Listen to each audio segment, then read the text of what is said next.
embora o senhor continue dizendo ali que o principal problema é de forma e tal, eu queria ouvi-lo sobre duas discordâncias de conteúdo. Aqui mesmo, numa conversa conosco, o senador Omar Aziz disse que não está convencido de que o presidente da República deva ser associado ao crime de genocídio de populações indígenas. Do mesmo modo, outros senadores se dizem contrariados com a inclusão dos filhos do presidente, que haveria uma escassez de evidências que justificassem o indiciamento dos 3 filhos do presidente.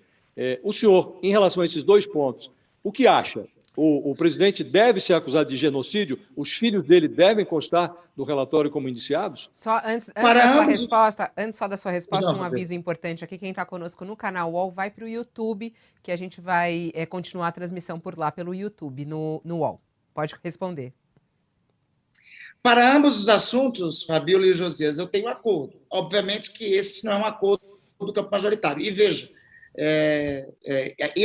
isso daí... O senhor diz que tem acordo, o senhor concorda, portanto, com a posição do Renato? Sim, perfeito. Da minha parte. Agora, obviamente, há divergências no âmbito do campo majoritário.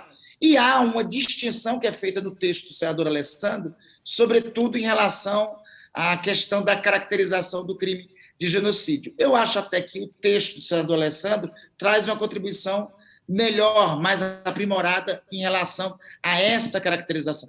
Aí veja, Josias, este aspecto que você fala, inclusive corrobora com o que eu tenho dito, que tem tido mais divergência de forma.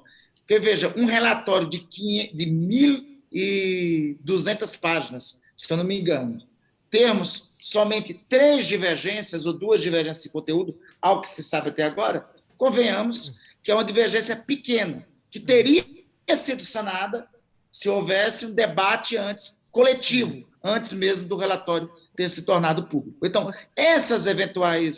sobre esses aspectos, eu acredito que não tem maioria no campo majoritário da CPI para a caracterização desses 3 aspectos. Não existindo essa maioria, a nossa ideia, nas próximas horas, é construirmos uma equalização e, sobretudo, a tipificação de crimes dos filhos do presidente da República e o aspecto da caracterização do crime de genocídio indígena. E tem outros aspectos que, repito, nós não sabemos se estão no relatório. É só o genocídio indígena ou é o genocídio como um todo? Eu acho que isso sempre fica essa dúvida, né? Porque há algumas falas... Vamos separar. Genocídio é caracterizado pelo seguinte: atentar pela extinção de um grupo étnico específico. Então, isto só cabe no âmbito da pandemia em relação ao que aconteceu com os povos indígenas. Há um segundo aspecto, que é a consenso total do relator e com todos do campo majoritário, que é o crime contra a humanidade, que é o caso do que aconteceu em Manaus, que é o caso do que aconteceu no episódio da Prevent Senior, em São Paulo, nestes casos específicos, que é o caso que pode ocorrer, inclusive, na investigação sobre a profilatomida. Então, nesses casos específicos, tem todos os elementos de crime contra a humanidade, que é um dispositivo diferente do mesmo diploma legal, que é o Estatuto de Roma. O crime contra a humanidade está preceituado no artigo 5º do Estatuto de Roma, o crime de genocídio no artigo 7º.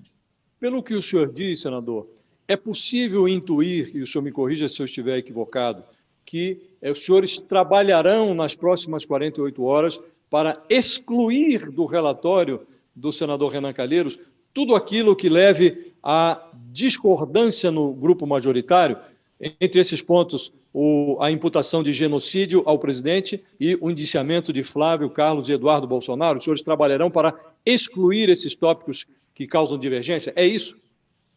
Josias, eu particularmente trabalharei nas próximas 48 horas, se for possível, necessário 72 horas, pela construção do consenso no âmbito do campo majoritário da CPI.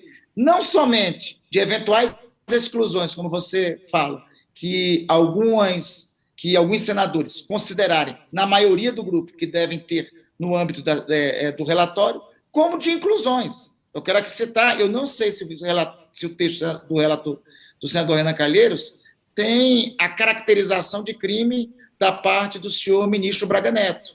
Eu acho que esse é um elemento que deve ser incluso.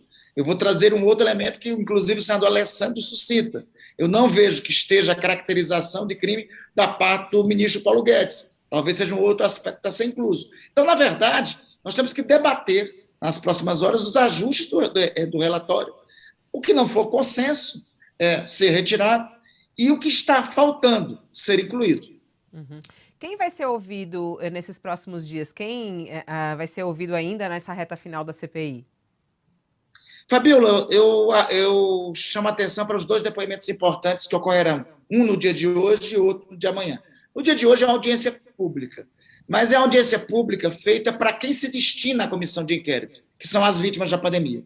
Nós iríamos ouvir representantes de vítimas da pandemia de todos os estados, ou melhor, de todas as regiões da federação, representando, por conseguinte, todos os estados da federação, que nos vão dar uma dimensão do que representou para as suas vidas a tragédia da Covid-19.